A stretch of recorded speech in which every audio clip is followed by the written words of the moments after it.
Hey, what's going on, Who Dat Nation? It is yours truly, TJ Jones. And yes, I am the host of the State of the Saints podcast. Thank you so much for checking out the State of the Saints podcast, where we talk New Orleans Saints. Really do appreciate your time. Sorry for those technical difficulties that we had to start the earlier stream. I decided to go ahead and just delete that one because we got off to a little bit of a wonky start. Shouts out to the best production team in the business, each and every one of you. We're going to be talking about the New Orleans Saints on this episode, of course, and rookie Tyler Shough. But I did mention today is Veterans Day. Want to give a special shout out to all of the veterans out there that served in the armed forces, making the country safe for us to be able to exercise our liberties and freedoms. So special shout out to you. And do want to dedicate this show once again to my big brother, Sam. My big brother, Sam, enlisted in the military back in 2003, did 3 tours of Iraq and Afghanistan, and is a true American hero in my book. So want to dedicate this show to my big brother. I love you, man, and happy Veterans Day to you. But let's go ahead and get into it. Let's talk a little bit about the New Orleans Saints. But this show is brought to you by my bookie. Special shout out to my bookie being the official sponsor of the State of the Saints podcast. Now, as you all know, the New Orleans Saints are on a bye week this week. So you don't have to place a bet against or for the New Orleans Saints. But the good news is there are plenty more teams that you can bet on by using the MyBookie app. All right. And you can take advantage of the buy-in option up to 500 of them things. All right. $500.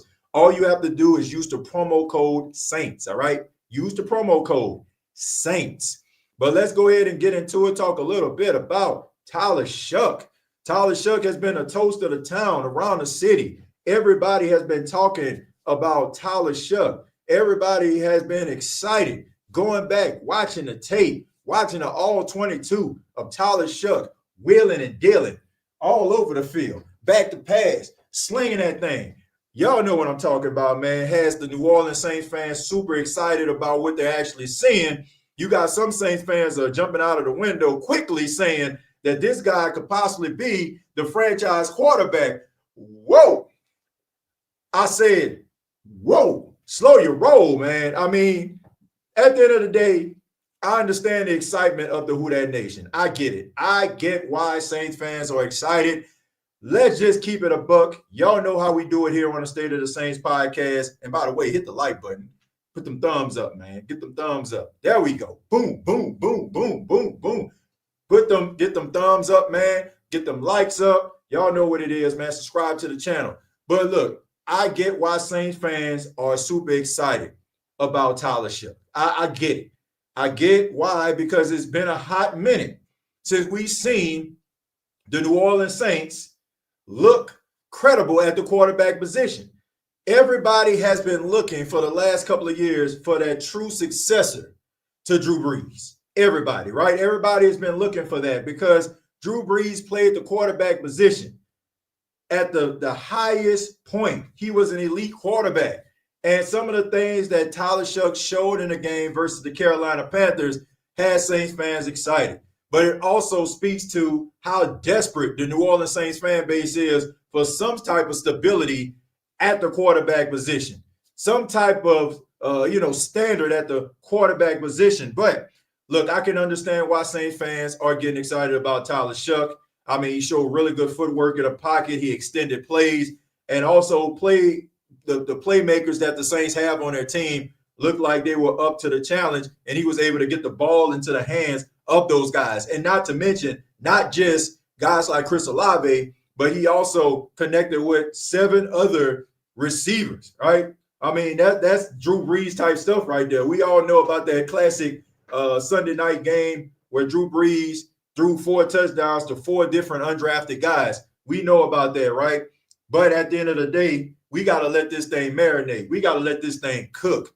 I'm serious, man. A lot of us, man, we done pulled that thing out the oven. And you know, like you pull something out the oven, man, and you don't realize how hot it is. You ever potato like that's what it is right now, right? Everybody trying to pull this thing out of the oven, and now our hands are burning, and now our tongue is burning too, man. Slow your roll, man. Sometimes you got to let that thing simmer, warm a little bit, and then you can get a taste of it. And what I mean by that is allow Tyler Shough to go out here over the next couple of games and see what he has. Now, it is promising. Don't get me wrong. It is promising. But if Tyler Shough does not pan out, then the New Orleans Saints know what they need to do. Now, if he does, here's the good thing, folks. Here is the good news. If Tyler Shough does pan out, if he does show that he is that dude, if he shows that he is that guy, then guess what? You can build around Tyler Shough, and he is a second-round pick. So that means that you can actually bring in some guys, right, to build around Tyler Shough, rather it be through the draft, rather it be free agency. And also, if he plays well, it will make the New Orleans Saints a good destination to go to. Because if you're a wide receiver, right, and you're an unrestricted free agent, the one thing that you want, other than money, is somebody throwing you the football so you can show everybody why you're worth the contract and why you should be considered as one of the best wide receivers among NFL circles. All you need is somebody to sling that rock to you, and you will catch the football. So if Tyler Shough can go out there and show promise, if Tyler Shough can go out there and show some of the qualities that he showed versus the Carolina Panthers, then it will make the New Orleans Saints an attractive spot for free agents. Plain and simple. Now, here's the thing. You got to let it chill. You got to let it chill just a little bit, okay? Just let it chill just a little bit. It was a great win. It's been a hot minute since the New Orleans Saints won a football game. I believe it was about a month. But at the end of the day, you got to be able to control yourself, man, because this is the reason why a lot of Saints fans get disappointed, right? It's almost like Della Reese on Harlem Nights, right? Y'all remember when she opened up the refrigerator, they only had like a little smidget of orange juice off in that thing. And, it's like she was like, got my mouth wet all for some orange juice. This is what I'm talking about. Y'all getting y'all mouth wet all for some quarterback, and you don't even know what the deal is, right? You just don't know just yet. So put this thing on ice, be excited about the victory and appreciate the victories, because we know the victories are few and far in between this season, or could be, right? But look at it for what it is.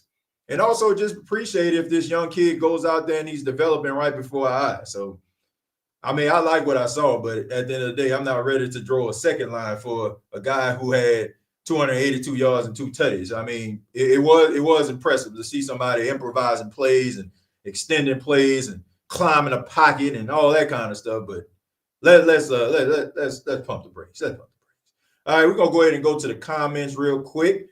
Jerry says NFC South Roundtable will be fire tonight. Yeah, man, make sure y'all check out the NFC South Roundtable. And make sure y'all check it out every week, okay? I want to make that clear. All right, we can't be out here. Don't be an Atlanta Falcon fan out there. Don't be them Carolina Panther fans, the ones that just show up when going to beat on their chest and a win.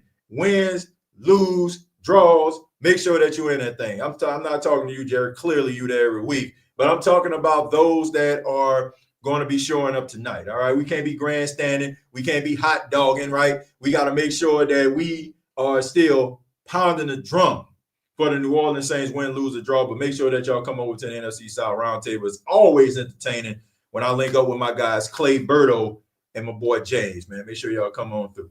Let's see. Love the Puma hoodie, TJ. Well, I appreciate it, man. Appreciate that, man. Shouts out to Puma, right? I got this nice little hoodie right here last season when they were actually endorsing your boy. But still, man, I still got nothing but love for Puma, and much love to him, man. And I like this hoodie. It's one of my favorite ones right here. Too many people be ready to anoint and appoint. Yeah, but here's the thing. Look, Ronnie, I get it, man. I get it. The New Orleans Saints fans are desperate right now. It's just the truth. Call it for what it is. People are desperate for some good quarterback play, right? People want to see their quarterback going out there wheeling and dealing, slinging that rock around, want to sit in front of their television sets and be like, man, we got a real chance to win because that guy is my quarterback. I get all that, but you can't make this thing happen, all right? You know what I'm saying? Like you can't make it happen, right? You gotta kind of let it, play itself out. And then once you do that, if it looks good, then guess what? There's room for optimism. There's room for being positive and having that type of energy. But right now, I just think that it speaks to, and no disrespect, I mean, it's in no way, no type of disrespect, but it just speaks to how desperate the New Orleans Saints fan base is right now for some levels of hope. And that leads me to my next point about Tyler Shough. All right, this is what I want y'all to understand. For those that are out here, man, it's just the Carolina Panthers. Man, they just beat the Carolina Panthers. They didn't beat nobody. They just beat the Panthers. Look, understand this. All right. Every fan base, no matter if they have the best record in the NFL, they're flirting with 500, or they're one of the worst teams in the NFL. Make no mistake about it. All fan bases want is hope. They want hope. Hope sits you in front of your television every single week. Hope has you out here when your team is trailing by 3 in the first half, or winning by 3 going into the second half. That is what hope is. A belief that you have a chance to win a football game. Plain and simple. And that's what fan bases look for. They look for hope in quarterbacks. They look for hope on offensive line. They look for hope at the running back position, wide receiver, defense, etc. They look for hope. And if somebody can give you that, then you're going to try to latch on to it as much as you possibly can. So I can understand why Saints fans are excited. But at the same time, you got to pump your brakes a little bit and kind of reserve your judgment. Don't just jump out a window like, yeah. Because this kind of reminds me of like those classic 1990 type Saints team. I remember one time, if y'all can just afford me a few minutes, when I was a kid and Wade Wilson was a quarterback, and I can remember the New Orleans Saints won 4 straight games. I mean, they won 4 straight, and that was insane. Like the Saints winning 4 straight? What? Huh? And everybody was all excited and stuff like that, ready to anoint and appoint Wade Wilson as the guy, the quarterback of the future, this, that, and the third. We go into playoffs, and then the New Orleans Saints went on to lose 4 straight games. You get what I'm saying? So at the end of the day, you got to just kind of pump your brakes a little bit. But I understand the optimism because it hasn't been seen in quite some time at the quarterback position. Everybody just hoping and praying that the quarterback position pans out. And I get that. But like I said, there's a lot of good things to be optimistic about when it comes to Tyler Shough. But Rattler was too small to dominate the pocket. One touch by the defense, and he is on the ground. Why are we still talking about Spencer Rattler? Why are we still talking about Spencer Rattler? Why, just because Tyler Shough had a good game, why do we have to just kick Spencer Rattler? See, this is the reason why he didn't work. Man, this is the reason why he didn't work. Why we got to kick the guy for, man? Seriously. He went out there, the guy gave us the best he possibly can. And we know this. It's not like Spencer Rattler was just out there looking like Russell Wilson or something like that, just trying to sabotage his coach. And it worked because Brian Daboll no longer has a job. But at the end of the day, it's like this guy gave you everything that he possibly could at the quarterback position. He played the position with heart. He played it with passion. But he can't help the certain things that he lacks in. He gave you every bit of talent that God has instilled inside of his body. So I'm not going to kick this guy while he's down just for the simple fact that Tyler Shough looked good against the Panthers. That guy is still your quarterback. If something was to happen to Tyler Shough, Spencer Rattler is going into the game. So I just don't understand this, man. Look, I just feel like the conversation between Tyler Shough and Spencer Rattler just needs to die, man. I don't understand why everybody trying to draw this wedge or this line in the sand. Both of these guys are the Saints quarterback. Why are we sitting up here talking about what Spencer Rattler don't have? Okay, Spencer Rattler got benched. Tyler Shough is going to be the quarterback for the foreseeable future. So, there's no need to kick a dude while he's down. I don't get this. Like, you don't get no stripes. It's not like, okay, man, I told you he wasn't the quarterback. Okay, whatever. That didn't help you. Like, look what I tell people all the time. Look what it had to take in order for you to be right. Your team looking like slow. Your team in shambles. So you rather for your team to look like they're in shambles and be right? Like, ain't nobody listening to you anyway. Guess what? Because ain't probably nobody watched games in weeks because how bad the team look. So nobody cares. All I'm saying is, man, look, I'm not trying to kick a guy while he's down. Yeah, because that's what we like to do. Like, oh, man, he go out here and Tyler Shough performs well. See, look at all them Rattler fans out there. Look, if you're not a Rattler fan, then in my opinion, you're not a Saints fan.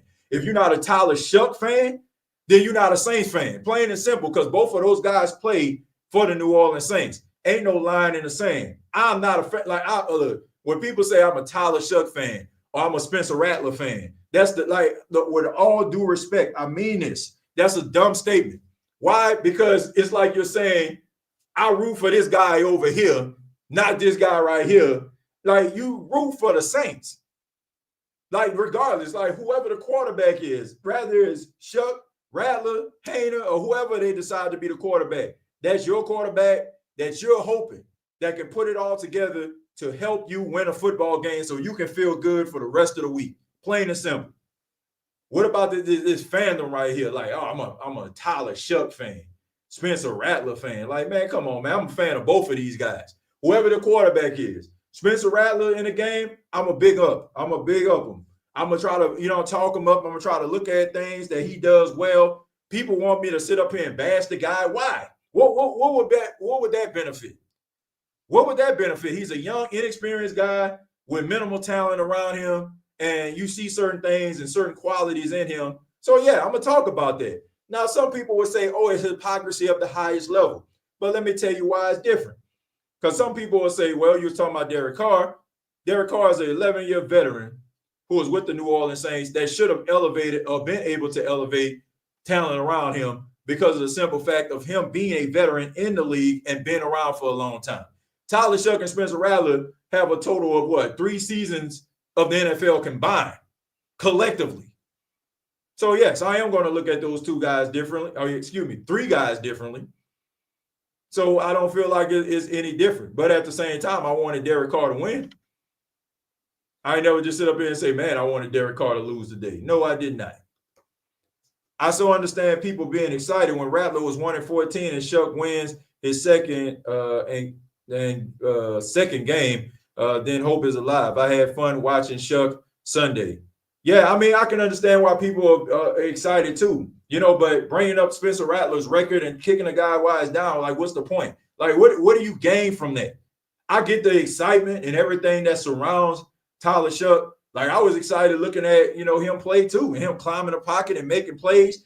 I mean, look, when you got a 3rd and 12, right? And everybody like, oh man, look, they in the shadow of their own goal post. And, like, it's the same old song and dance. Here come the 3 and out, boys. And then all of a sudden he climbs the pocket, slides to the left, and just throws the ball to Juwan Johnson for plus 50 plus. And then on top of that, there's another play on 3rd and 6. You know what I'm saying? 50-50 to Chris Olave. Like, yeah, it's a reason to get excited. I mean, escape the pocket again, roll to the left, and at the flick of the wrist, touchdown to Juwan Johnson. I get why people are excited, but at the same time, I don't feel like it has to come at the expense of bad-mouthing and berating Spencer Rattler. Because it's not like Spencer Rattler was just out there like, oh, man, let me just play like Slaw today. Let me just throw the ball behind the receiver today. Like, the guy gave you everything that he possibly can at the quarterback position. Like, the guy gave you heart, determination. Like, you know what I'm saying? He stood there in the pocket, took it in on the chops. You know what I'm saying? Like, he did everything that you want in your quarterback. He gave you everything he had. Like, sometimes when you look at it, like, he didn't have the talent at that particular time that the New Orleans Saints needed in order to elevate the team. See, the New Orleans Saints need somebody to elevate the team. Like, they need a quarterback that is going to be able to rise above his situation. Spencer Rattler is not a bad quarterback. He just needs more pieces around him. Like, if you put Spencer Rattler on a team where guys can get that yak, have a really good offensive line and a good running game, like, he can go out there and manage the game for you. He can get the ball into the hands of the receivers and playmakers. It's just the way that the Saints are structured is not an ideal situation for him at this point. Maybe over the course of time, he can develop into being a quarterback that can, do some things and elevate his game. But right now, he needs pieces around him. Tyler Shough, as of right now, looks like he still needs pieces around him. Don't get me wrong, but he can utilize what you actually have at this point. So two things can actually be true. Just because a situation didn't work out for a quarterback does not mean that he doesn't possess the skills to be an NFL quarterback. It just means that the stop or the area in which he's at right now is not ideal for him. That's like saying everybody that broke up with somebody is a terrible person. No, that just means that the relationship that you had wasn't good for you, right? Y'all wasn't seeing eye to eye. That don't mean that you're bad people. It just means that you're not the right fit for each other, right? So that's what I'm saying. Like you can't just sit up here and just say, oh, just because it didn't work out or he got benched means that he has no redeeming qualities. I just don't think that's fair because we see quarterbacks that are having resurrections of their careers right now. If we was looking like that, then the Colts wouldn't have Daniel Jones right now. Sam Darnold wouldn't be balling out there in Seattle. Baker Mayfield wouldn't be balling out there in Tampa, right? I mean, we seen Kirk Cousins, right? You know what I'm saying? Like lead the then Redskins, go to the Vikings, had some good years, and he also had a solid couple games last season. So all I'm saying is like you can't sit up here and just talk about guys and say, oh man, just because they had one stop and it didn't work out. That is the true recipe for disaster. That's the reason why these quarterbacks always, walk around with this stigma because it didn't work out in one place. We never look at the organizations. We never look at how the organizations don't put these guys in the best position to succeed. We don't look at the situation for what it is. Probably the organization is trying to figure it out. And just because you get a quarterback in the top 5, top 10, don't mean that quarterback at that particular time can be your savior. Just because you had a few outliers that came along to make change your narrative about what the quarterback position looks like. Because you had a CJ Stroud rookie season. Because you had a Jaden Daniels type rookie season. Like, those are outliers. Those are outliers, man. You know why they're doing it. It's still Louisiana. Facts, TJ. Says, you right, but no, LOL. We are all Saints fans. We just have different choices of quarterback. I mean, you may have different choices of quarterback, but arguing and going back and forth, that just doesn't make any sense. That's like counterproductive. Like you can say that you have choices, but that just doesn't make any sense. That's like to me, that's like saying, okay, if you're coaching a team, well, I don't want to say that. It's like having 2 kids or something like that. Like you gonna value your other kid over the other. Like they still your kids. Like that's the way I look at it. Like it's still like a part of, like it's still a member of your family. You still value, you still love. At least you should. Like sitting up here saying, I'm team this, I'm team that. Like, what are we talking about here? They're on the same team. They're on the same team. So sitting up there arguing, like you would never, like honestly, you will never like convince me that makes sense. You will never convince me that makes sense. Now you can have your choice. You can have your choice to who the quarterback actually is, but if it doesn't work out, like guess what? I'm rooting for this guy. Like, who would you rather have? Like at the beginning of the season, I was like, man, right there, Spencer Rattler, because he had the experience, right? But if Tyler Shough comes into the game, he has my support as well. That's the way I look at it. But people like sitting up here, man, Tyler Shough should be starting. Why ain't they starting Tyler Shough? Spencer Rattler sucked. He sucked. Okay, they bench him. Oh, y'all see? That's the reason why they bench him, because he sucked. Like, come on, man. That guy still your quarterback, gave everything he possibly could to the quarterback position. And I ain't got nothing but respect for the guy. So sitting up there like putting lines in the sand and all that kind of stuff there, like it just don't make any sense to me. TJ, I watched you kick Derek Carr completely out of New Orleans. Yeah, I kicked him out of New Orleans because once again, let me tell y'all something. I mean, I'll give you an example. And I'm glad you brought this up, Charles. Follow me. Kellen Moore, as of right now, the head coach of the New Orleans Saints, right? The New Orleans Saints are 2-8 right now. Everybody knows the New Orleans Saints had a bad salary cap issue. very minimal talent as of right now. We're not evaluating Kellen Moore the way that we're going to be evaluating him in 2026. Why? Because we understand that it wasn't an ideal situation, right? This is a rookie coach going into a bad situation that he has never, ever been a part of or ever been responsible for, like, turning anything around. So everybody is kind of learning about Kellen Moore as a leader of men as of right now. Tyler Shough making mistakes at the quarterback position. I am not going to sit up here and fully evaluate him like I would a Jared Goff or a Jordan Love. Why? Because the guy is a rookie. Same thing for Spencer Rattler. When you have a guy who has been in the league for X amount of years, double-digit amount of years, making mistakes like he is a second and third-year guy, yes, I am going to evaluate him differently. All right? I don't feel bad about that at all. It's like, okay, my son is 6 years old, right? I tell my son, Paxton, don't touch that stove. It's hot, right? Don't touch that stove. It's hot. He can understand me. He can comprehend what I'm saying at the age of 6. He knows if he goes to that stove, I touch it, it's hot, I burn my hand. What do we learn here today? 2 months old, excuse me. Or really, yeah, he's 2 months old. That's on me. Let's say he won, right? He's a year old, right? He just learned how to walk and he goes over there by the stove. I say, Paxton, don't go over there by that stove. He's not fully comprehending what I'm saying. They probably don't know what a stove is, don't know what hot is, goes back over there, burns his hand. That is on me as a parent, right? That's what I'm saying. The levels change as you mature, right? I'm going to hold you fully responsible for you putting your hand on the stove when you're 6, when you understand what I'm saying. When you're 1, you're not really understanding or comprehending what I'm saying, what hot means, what a burn is. So I'm going to be very lenient with you. And I'm going to put that on me because that was my fault. Plain and simple. Derek Carr knows better, so he should have done better. If you have a young, inexperienced quarterback going out there trying to understand the speed of the game or trying to develop a rapport with his wide receivers, or, like I said, just understanding like the blitzes and type of defenses that teams present to him, then guess what? I'm going to have a level of leniency with you that I don't have with a veteran quarterback, plain and simple. So, yeah. So when people like try to make it seem like, oh, like you said this or did this, like, yeah. But look, everything that I do, trust and believe, I'm not just doing just to do. If you ask me a question or you try to make a statement about something that I said, trust and believe there's going to be like some type of research or there's going to be some type of explanation behind it. Why? Because I'm not just throwing stuff and talking out my behind. That's why I never feel bad about some of the things that I say.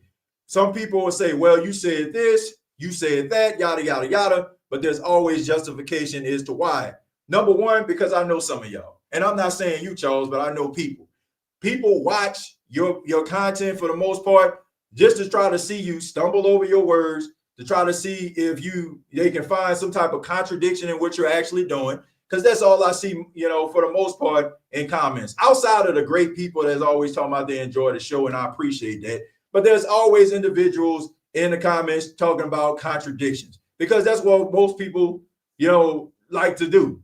Oh, man, you contradicted yourself. You said this one week and you said that. So you always got to make sure that you stay on your P's and Q's. I'm definitely holding a veteran quarterback 10 plus years in the league than a guy who's a rookie or going into his second year as a quarterback. Yes, I am. Yes, I am. And definitely, I'm definitely going to evaluate the circumstances different based on the situation that a coach or a player has been thrust into. I'm team win. Just win games. All I care about is effort. Make me believe you're going to win the game. Exactly. That, like I said, it's about hope, B-Jamming. It's about hope. If you can instill a level of hope inside of a fan base, then guess what, man? Everything else will follow. Everything else will follow, man. People really don't know football. I can't believe we have to explain stuff like this. And it's just, I don't know, man. But I would say this: it's the split screen culture. It's the split screen culture. I'm gonna get to Brandon in a second. It's the split screen culture. It's a lot. It's people that having these watching. Well, excuse me. People watching these debate shows have these split screens. You got one person with this argument, one person talking against the argument, and then all of a sudden I got to draw a line in the sand. We have gotten so far away from, like we agree to disagree, or I think I'm right and you right, because two things can be true, right? But we so fixated on talking and talking and talking and talking and trying to convince people that I'm right. But guess what? You will never fully convince somebody that is anchored in their opinions and points and views that you were right. Now, I'm going to say this. If we're going to have discourse and have a conversation, you should never go into a conversation feel like you have all the answers. And that is the problem. I know like a lot of people may think that I feel that way because when I explain myself and I expound on how I feel, but I always respect people's opinion, even if I differ from their stance. Now, you can't be talking no crazy nonsense. Like you can't be calling no crazy nonsense and want me to like, okay, that's on you. All right. But at the end of the day, you should never like go into a conversation like strong tower like this and not being open. Like to me, that's a waste of time. Right? That's a waste of time. If you having a argument or a disagreement with your significant other, they talking one side, you talking the other, and there's no common ground in the middle, you might as well go in the other room. They might as well go in the other room too. Guess why? Because you're wasting each other's time. Because you're not open enough and willing enough to accept what the other person is saying. So, like I said, this split screen culture that we have right now makes us draw lines in the sand. Like, okay, I'm for this guy. I'm not for this guy. He has these qualities. They don't. Right? I'm always, look, if I'm on a team, right, I'm not going to sit up here and just try to bash my teammate. I'm just not, man. I'm always going to big up his qualities, right? I mean, that's counterproductive. I'm just sitting up there like, not looking at what this person can actually bring to the table. Like, why am I sitting up here like just going at this person? Like, this person's success is my success. My success is their success. So it's a team effort. I respect Kellen Moore for even choosing to take the Saints job. He could have easily just stayed in Philly until a better head coaching job came up. He went out there, he took a chance, and, like he understood that it was going to be a tough out, and I think they all knew that. I think they all knew that, man. So, and that's the reason why, like, people like, man, they need to fire Kellen Moore, fire him, fire. Like, man, they ain't going nowhere. They ain't going nowhere. The Saints, to me, not even looking at this season the way that you would look at or evaluate. Like, it would have to be, like, completely off the rails. I'm talking about players, like, going up to the top floor, like, talking to Gail Benson, like, every single week. Like, man, this dude sucked. Like, man, this ain't working. Like, you'll have to take, like, something like that. Like, he's not going anywhere. One thing about it is we might get some good players because Loomis like to overpay, and they will look at that. Well, look, we ain't drama. There's some validity behind that, but I want you to also take a look at this. Players want to win, right? I mean, sometimes money is not always the ultimate goal for a lot of these players. Like, they want comfortability, right? Especially like when they become an unrestricted free agent, because I want y'all to understand this. From the time that these players step foot in a National Football League, they are told where they're going to be playing, like who their coach is, who the strength and conditioning guy. Like, you have no choice but to accept this. We have this infrastructure. We drafted you. We got this coach to coach you. We got this strength and conditioning guy to do this, that, and the third. For 4 to 5 years of these guys' NFL lives, they're being told what to do. When they become an unrestricted free agent, for the first time since they decided what college they wanted to go to, and if they're good enough, like, okay, I'm going to go to this college for this NIL deal, right? You have choices. This is where they at. They're unrestricted. So they can go back to the whole recruiting process, right? Woo me. Make me excited. What can you bring to the table? This is what players are looking at now. Like at first, and then on top of that, they want to win too. So you got to convince them that they have a chance to win. If you have a wide receiver, right, that's pretty talented, unrestricted free agent, could be a 1,000-yard #1 guy for your team, but you don't have a quarterback that can hit the back of a barn door, I don't care how much money they throwing at you. You're not going to go there. You're not going to go there. Like, you're going to be like, okay, man, I'll circle back around now. Some of the prices and some of the verbiage of other teams not really talking. Maybe you'll go there and be miserable for a year or two. But for the most part, these guys want a quarterback that can actually get them the football. And this goes back to what I was saying before. If Tyler Shough, over the next few games, can go out there and build on what he did against Carolina, if he can look better each and every week, if he shows flashes each and every week, then guess what? That unrestricted free agent, defensive player, offensive player, guess what? They're going to look at it and be like, man, this dude right here, man, I think I might see what the Saints talking about. I like this dude. He a rookie? Man, I think he can get me the football.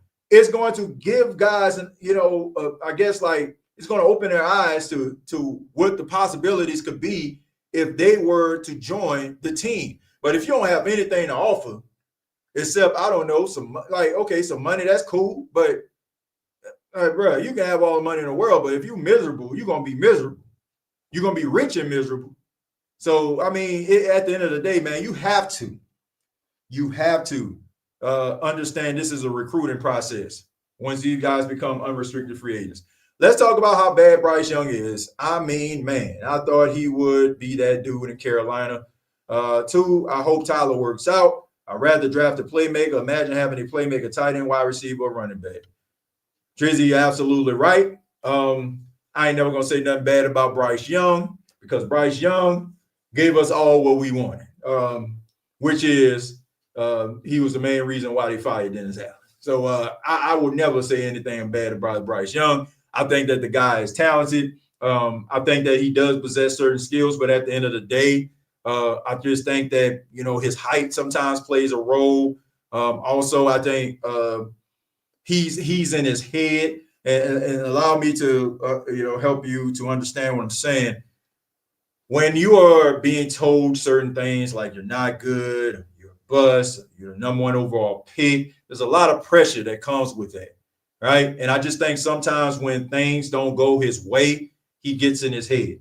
And you also have to understand that a lot of these guys, this is like the first time in their entire life that they experience true adversity.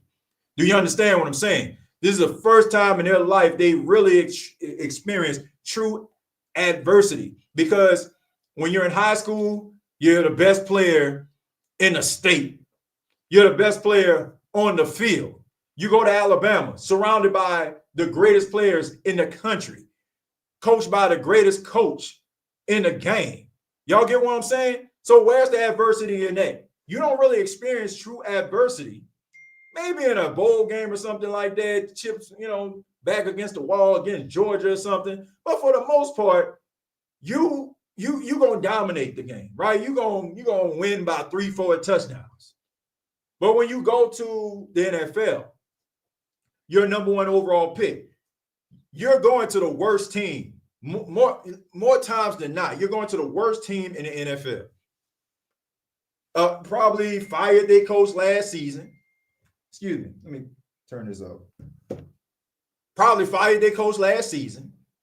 Probably was like, you know what? Man, let's get rid of the GM too. And you're the #1 overall pick with all the hopes and dreams of a fan base. And you don't pan out and you don't look the part right away. Oh, man. Then you start to get those whispers. Then all of a sudden, everybody wondering, like, is it the coach or you? And most of the time, they're going to look at you, which is, once again, the greatest Jedi mind trick in the history of sports. How can these organizations get away with ineptitude? And everybody just looks at the players. They never look at the organization and how the organization failed these players, like the Jets. Like, how can Jets fans fix their mouth to talk about the quarterback position when every quarterback, for the most part, that leaves them end up finding a better version of themselves? Or when they go to the Jets, they look terrible. I don't get it. But This is the first time you really experience true adversity, and this is what Bryce Young is right now. So going through those type of situations, everybody telling you great, everybody telling you, man, you man, this is a hit right here, right? You know, like everybody telling you how great, how wonderful you are. From, man, I don't know, man, his last album wasn't as good as his first album. That's hard to deal with, folks. That is hard to deal with. So a lot of these guys, you know, they end up crumbling because they're going through situations that they haven't experienced. But one thing that I feel like is the saving grace of Bryce Young, number one, he played for the Carolina Panthers, which had Sam Darnold and Baker Mayfield. Y'all got to keep that in mind.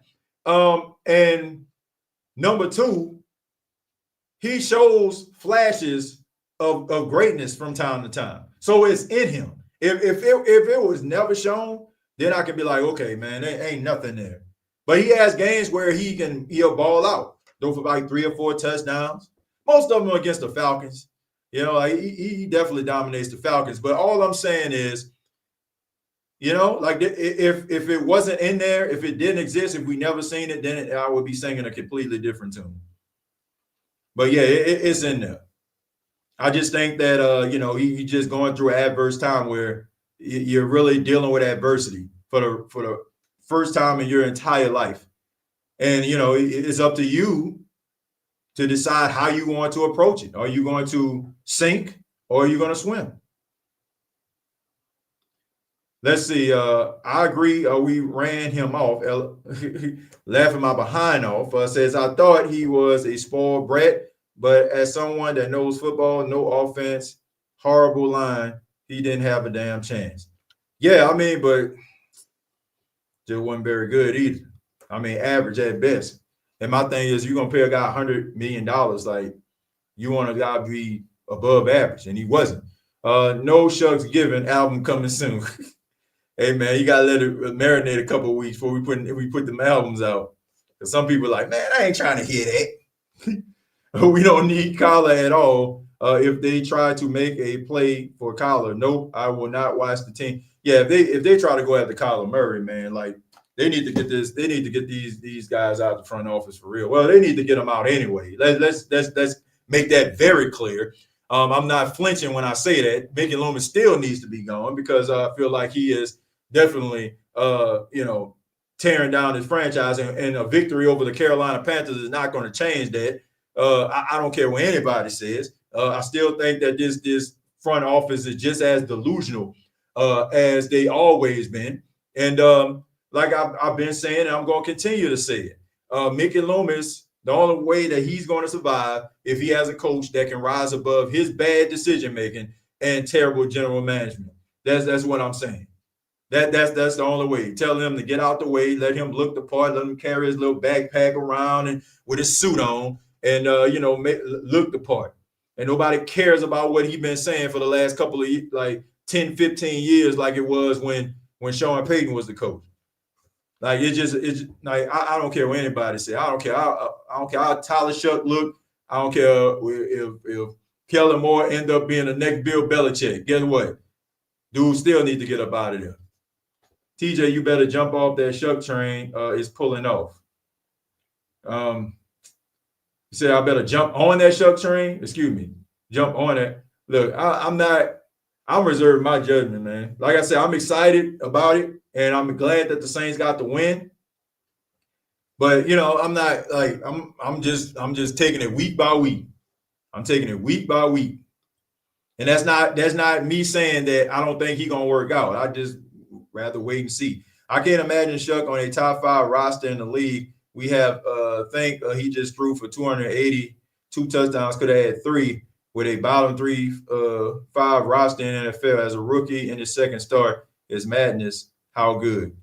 Yeah, I mean, look, it was impressive. It was impressive. Make no mistake about it. Carolina has Sam Darnold and Baker Mayfield. I mentioned that. Facts is either Ibuka or Jackson Smith. Or what are we talking about here? For what? Are we talking about wide receivers of Ohio State, best ones? We can market Tyler Shough, no Shucks Given, Shough the world. Was it shut the Shough up? I mean, yeah. I mean, look, the oyster industry definitely can market them. You know, like shuck oysters. Like, man, I'm telling you, man, he a couple games away. If he, I'm gonna tell y'all this though. If he goes after this bye week, they go to Atlanta and beat Atlanta in Atlanta, that man can run for mayor. I'm serious because we already know. Like like you gotta beat the Falcons. Like that's the way Saints fans are thinking right now. Like, okay, man, this season has been terrible. This has been an awful season. We picking a top 5, top 3. But if the Saints don't win another game, they gotta beat the Falcons at least once. Twice, like I said, twice. This man getting about 3-4 sandwiches named after him. He getting about 3-4. If they sweep the Falcons, he getting 3-4 sandwiches named after him. If he goes out and beat the Falcons in Atlanta, he balls out against the Atlanta Falcons, bro. I'm telling you, man, like that they definitely gonna throw a second line for him. They're gonna think New Orleans people crazy. I'm telling you, like that's how much beating Atlanta means to the New Orleans Saints. Like if the New Orleans Saints go 3-14. If they beat the Falcons once, they good. Like, okay, man, it just went our year, but we beat the Falcons. You got to beat the Falcons. If he does that, then I'm telling you, like, Saints fans definitely ain't going to be able to restrain themselves. I'm surprised we're not talking about Jake Haener. I mean, I like Jake. I think that he's going to be a really good coach one day, but I don't see we no need to talk about him. I'm not a fan of Rattler. Is what it is. You may not be a fan of him all you want, but he still played for the Saints. Let's see. I thought we were at home versus Atlanta. We are at home versus Atlanta? Hold on. Let me see. Let me make sure. Let me see. Well,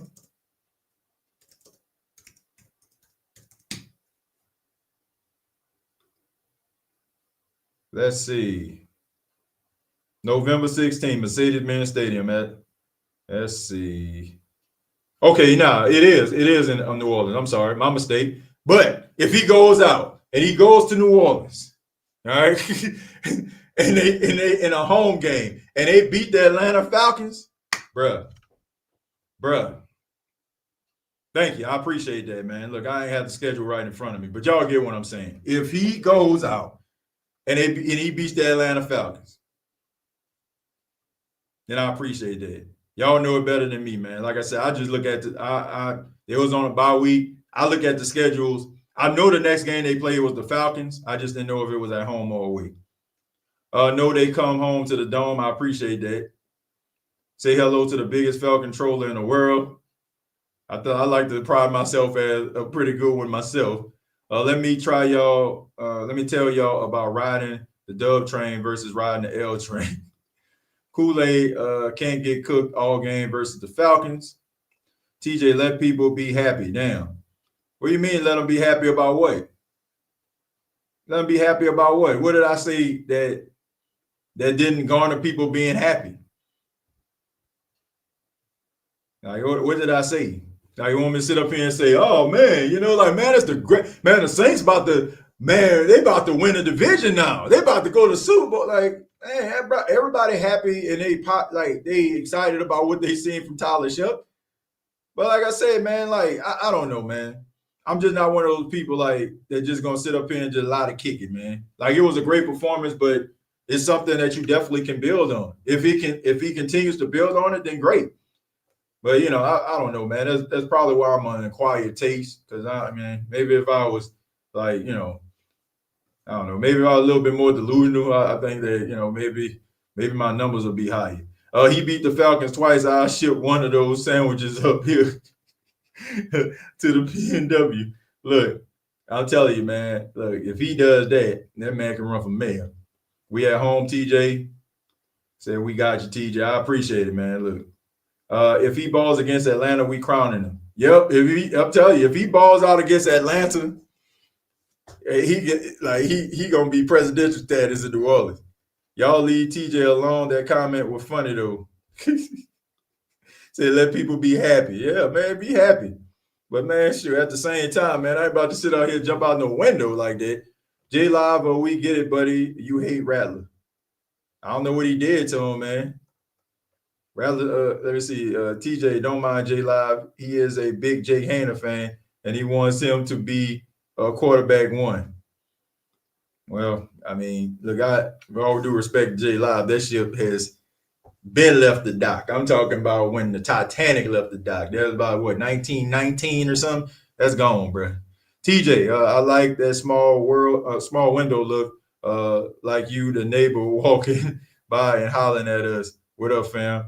Yeah, man, there's I don't know if y'all know this or not, but there's two different angles that you can actually choose from. There's the landscape and the portrait angle now. So if you want to watch me in full screen, you can do the landscape portrait. If you want to kind of just watch me on the phone, I don't know. I was looking at like the angles and stuff like that, but it's like I'm like right here sliding through, like on the portrait angle.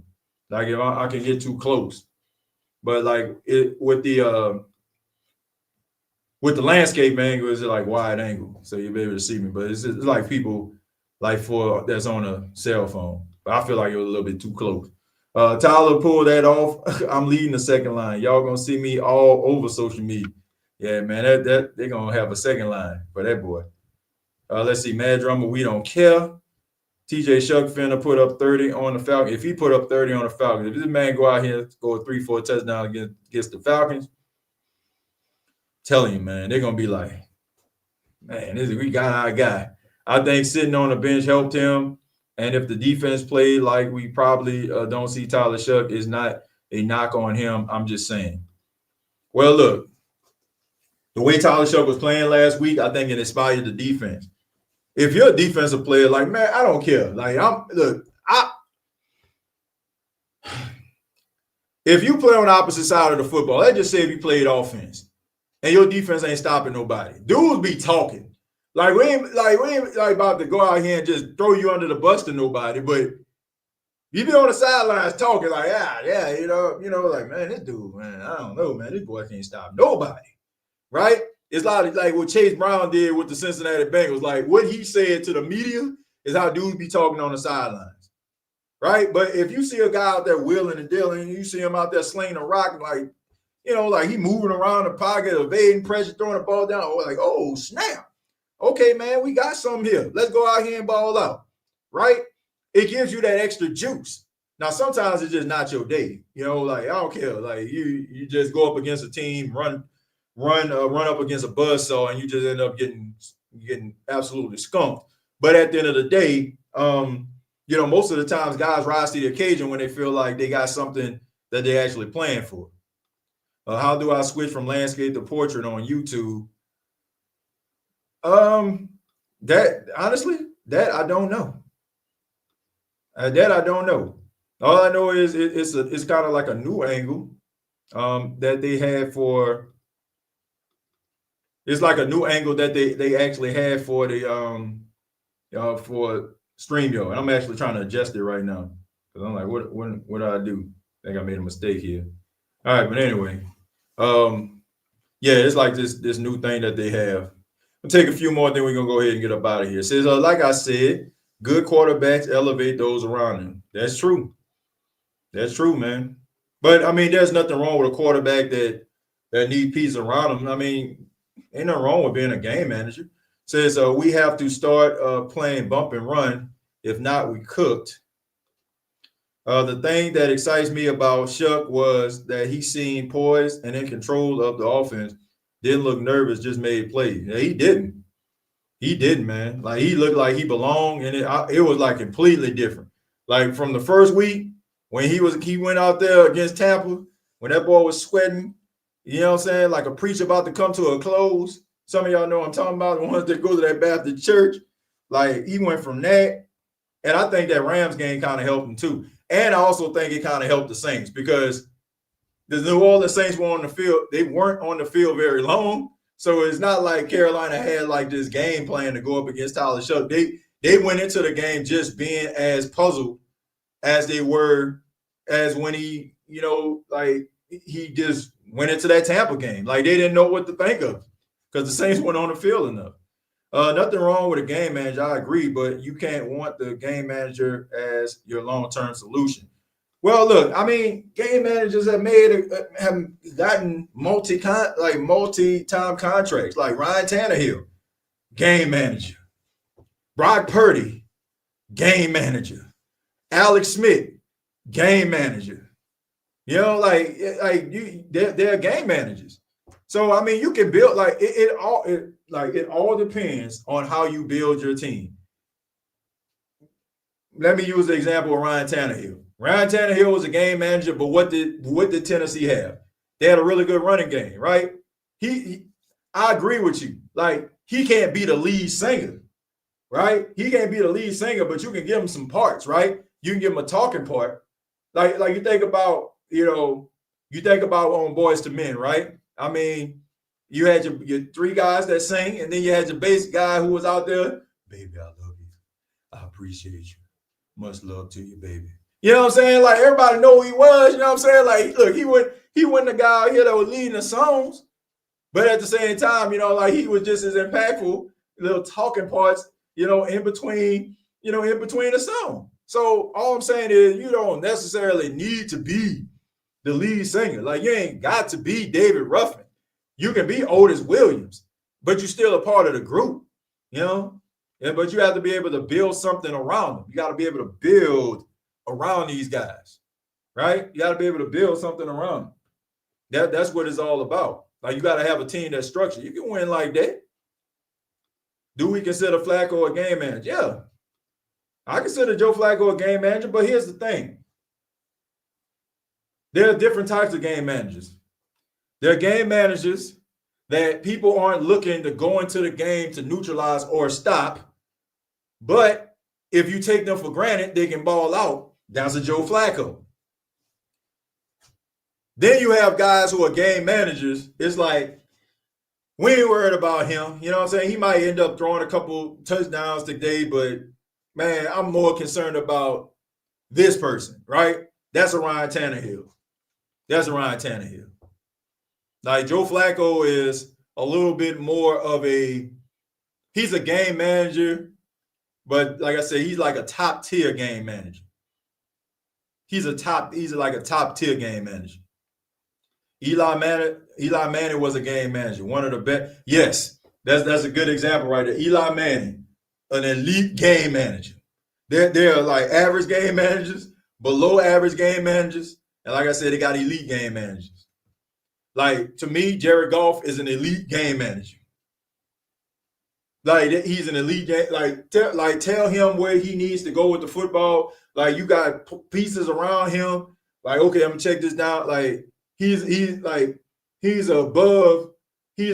elite game manager. There's only a few guys out there that's like franchise guys that, man, their presence is greatly needed each and every week. And y'all know them. Y'all know who they are. I don't need to insult anybody intelligent. Y'all know what I'm talking about. Y'all know who those guys are. Y'all know who they is. And y'all know the ones that's like top tier game managers. Y'all already know that, man. I don't need to waste nobody's time, insult nobody's intelligence by sitting up there telling you something that you don't already know. But we about to go ahead and get up out of here. But before I do want to put this link inside of the comments. This is for tonight's episode of the NFC South Roundtable. NFC South Roundtable takes place at 7 p.m. Central, 8 p.m. Eastern. So make sure that y'all come on over as we discuss Week 10 of the NFL season for every team in the NFC South. Yours truly will be there alongside my guy Clay, who represents the Carolina Panthers, Berto, who represents the Atlanta Falcons, and my boy James representing the Tampa Bay Buccaneers. And before we get up out of here, I ask that everybody hit the thumbs up. All right, thumbs up. Much love to you. Much love to everybody out there, man, that's showing love to the show. Appreciate that. Hold on, let me make sure I put that out there. Let me see if this actually does something. Much love to everybody out there. Make sure that y'all continue to help the show to grow. I appreciate everybody's time. I don't want anybody to go crazy up in here. Let me see if that does anything. It's supposed to do something. Don't do anything. But anyway, y'all get what I'm saying. Don't lose your mind. Everybody be happy about it. But I'm telling you, if that guy, I'm talking Tyler Shough, goes out there against them Atlanta Falcons, balls out, and beat them Falcons, man, my goodness, then that man ain't going to be able to do no wrong. No wrong. But thank y'all so much, man. Make sure that you subscribe to the channel if you have not already. Make sure that you follow me on X at TJAYJones8. Shouts out to all of the people watching the show. Shouts out to those that came in late, probably watching this show after it was all said and done.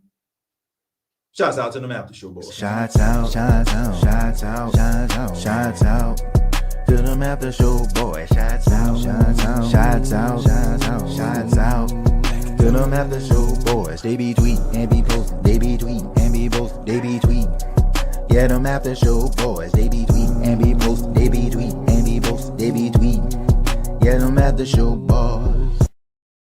Hopefully I didn't blow out anybody's eardrums with that. I apologize if I did, because that thing was on full blast up in here in the studio. God dog. I was like, God dang, about to blow out my speakers. But we ended up having a power outage here at the radio station last night, man. So everything just kind of went haywire. So the soundboard had to be reset. So I have those things up and running by the next time I end up doing the show. Y'all know I normally do shows from my office at home, but today, you know, a little bit different. So decided to pull up to the station and I'll do a show here. But I appreciate everybody that watches this show. I appreciate everybody that hits that like button. I appreciate everybody that has made this show what it is. And I just ask that you continue to support, and shouts out to the Who Dat Nation. Till next time, all I got to say is, Who Dat?